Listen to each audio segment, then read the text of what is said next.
अनिश्चितकालीन रेल हड़ताल के लिए यहाँ पर गुप्त मतदान हो रहा है। ये बहुत बढ़िया एक नवा तरीका इन्होंने अपनाया है। रेलवे कर्मचारियों ने यह गुप्त मतदान होगा, यहाँ पर पेटियां खुलेंगी, पता लगेगा कि यहाँ पर कितने हक में है जो ओल्ड पेंशन के। यहाँ पर रामवीर जी हैं बीच में और हमारे और भी यहाँ पर कार्यकर्ता। बहुत बढ़िया सर, क्या है ये सर एक लीगल प्रोसेस है कि अगर कोई भी कर्मचारी हड़ताल या संगठन हड़ताल करना चाहता है तो उससे पहले जो है लीगल प्रोसेस अपनाया जाता है। पिछले जो है लगभग 10 महीने से हम लोग हर महीने की 21 तारीख को जो है गेट मीटिंग और धरने के द्वारा जो है इसके न्यू पेंशन स्कीम के विरोध में जो है गेट मीटिंग और प्रदर्शन कर रहे थे, मगर सरकार के कान पे जू नहीं रहेंगी। तो आखिर हमारे जो लीडर हैं उन्होंने जो है कहा कि हम लोग जो है सरकार को अनिश्चितकालीन हड़ताल का नोटिस देंगे और उसमें जो है सभी कर्मचारियों की राय ली जा रही है। यदि सभी कर्मचारी चाहते हैं कि हड़ताल की जाए तभी हड़ताल की जाएगी और आज उसी संबंध में जो है कर्मचारियों से वोटिंग करवाई जा रही है। और यदि जो है वोटिंग हाँ के पक्ष में आती है, हड़ताल के पक्ष में आती है,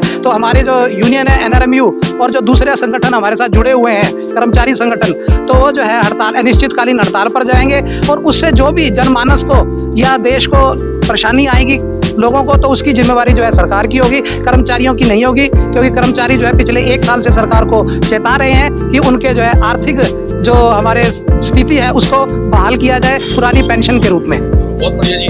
रामवीर जी, आप क्या कहना चाहेंगे? मैं यही कहना चाहता हूँ, देखो जब एक एम्प्लॉय को उसकी सैलरी मिलती है वो साथ के साथ खर्च होती रहती है और एक मुफ्त जो पैसा मिलता है रिटायरमेंट पे वो भी लग जाता है। तो एक बुढ़ापे का एक सामाजिक गारंटी है जो आर्थिक रूप से वो पुरानी पेंशन है और पुरानी पेंशन सरकार को प्रत्येक कर्मचारी को देनी चाहिए, क्योंकि नई पेंशन स्कीम में कोई भी गारंटी नहीं है। और NPS को तभी हमने एक नाम दिया है नो पेंशन स्कीम, कि इसके अंदर किस कर्मचारी को कोई ऐसी पेंशन नहीं मिलती कि जिससे वो अपना गुजर बसर कर सके। क्योंकि पेंशन या तो सभी को हो या फिर बिल्कुल भी ना हो, क्योंकि ये बहुत बड़ा दर्द है इनका कि आधों को पेंशन मिलती है और आधों को नहीं मिलती। ये दर्द है जो आपके सामने आज यहाँ पर मजबूर होकर ये बिल्कुल आज यहाँ पर वोटिंग हो रही है। स्ट्राइक बैलेट पेपर के अंदर यहाँ पर लोग अपने मतदान कर रहे हैं। भाई आपके दिल में क्या है, पेंशन मिलनी चाहिए नहीं मिलनी चाहिए? इनके दिल के अंदर गुबार बहुत है। क्योंकि अगर हम बात करें सर, मैं कहना चाहूँगा अभी जैसे आपने एक बात कही कि हमारे दिल में ये है कि किसी को पेंशन मिल रही है किसी को नहीं मिल रही है, ऐसा गुबार नहीं है। हम तो कहते हैं सभी को पेंशन मिलनी चाहिए, क्योंकि हमारे पूर्व में जो हमारे देश के बड़े बड़े नेता थे जो कि रेल के देश की सेवा करते हुए जो है उन्होंने अपना जीवन यापन किया, और जब वो प्रधानमंत्री तक के पद से रिटायर हुए तो पेंशन नहीं होती। जैसे मोरारजी देसाई जैसे हमारे लीडर हुआ करते थे, और उन्हें जब बुढ़ापे में अंतिम समय में अपने जो है देखा काफी गरीबी में उन्होंने समय व्यतीत करा और उनके परिवार को भी काफी गरीबी में समय व्यतीत करना। हम पेंशन किसी को मिल रही है उसके विरोधी नहीं है, बल्कि हम तो इस बात के पक्षधर हैं कि जो भी देश की सेवा कर रहा है, जो भी कर्मचारी अपने जो है जीवन के 30-32 साल जो है रेल सेवा में दे रहा है, उसको पेंशन मिलनी चाहिए। हर कर्मचारी को पेंशन मिलनी चाहिए, क्योंकि जो भी सैलरी सरकार हमें देती है उसमें गणना करके ही देती है कि बच्चों के जो डेवलपमेंट के लिए कितना खर्चा है, उसके अंदर बच्चों की पढ़ाई के लिए कितना खर्चा है, और परिवार में जो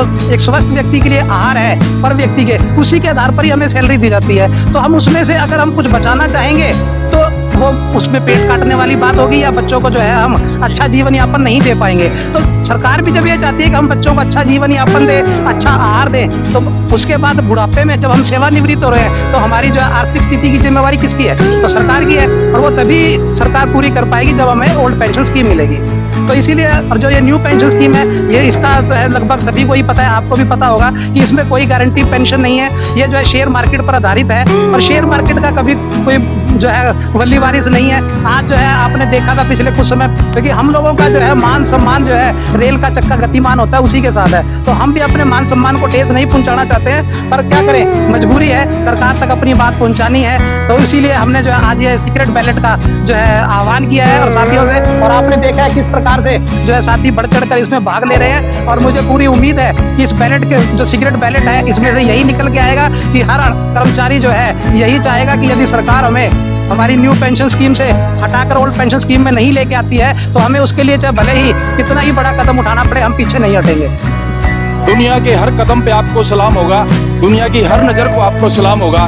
मुसीबतों का सामना हिम्मत से कर लेना, एक ना एक दिन वक्त भी आपका गुलाम होगा। हमारे बीच में रामवीर जी, मैं यही कहना चाहता हूँ कि सरकार को इतने लंबे दिनों से समय से कर्मचारी मांग कर रहे हैं, इस मांग को मान लेना चाहिए, क्योंकि ये सामाजिक गारंटी ही एक मनोबल बढ़ाती है कर्मचारी का, ताकि वो अपना एक दृढ़ निश्चय के साथ अपने काम को करे और आज ये जो हमारा सीक्रेट बैलेट का चल रहा है, ये पूरे दिल्ली डिवीजन ही नहीं, ऑल इंडिया में चला हुआ है, सभी रेलवे के अंदर चला हुआ है। हमारे एक बूथ जुलाना के अंदर है ऐसे ही, जहाँ पे कर्मचारी वोटिंग कर रहे हैं, और एक बूथ हमारा ऐसे ही उचाना के अंदर है, वहाँ भी कर्मचारी साथी बढ़ चढ़ कर भाग ले रहे हैं। तो निश्चित रूप से कर्मचारी साथियों का रुझान इस स्ट्राइक के पक्ष में है, और अंततः जब भी इसकी गणना होगी, गणना के उपरांत महामंत्री जी के जैसे आदेश होंगे, उन आदेशों की पालना करते हुए अनिश्चितकालीन रेल बंद की तरफ हम अग्रसर होंगे, अगर सरकार पुरानी पेंशन की बात को स्वीकार नहीं करती है। जी बने रहिए हमारे चैनल के अंदर, इसको लाइक सब्सक्राइब शेयर भी करिए और दूर दराज तक पहुंचाइए इस वीडियो को, और हमारे जो पूरे भारत के अंदर जो ये आज सिस्टम चल रहा है इनका, और ऐसा ही मैं तो कहूँगा कि इनकी बात मान लेनी चाहिए सरकार को, क्योंकि ये बड़े शांतिप्रिय ढंग से अपना बात मनवाने के लिए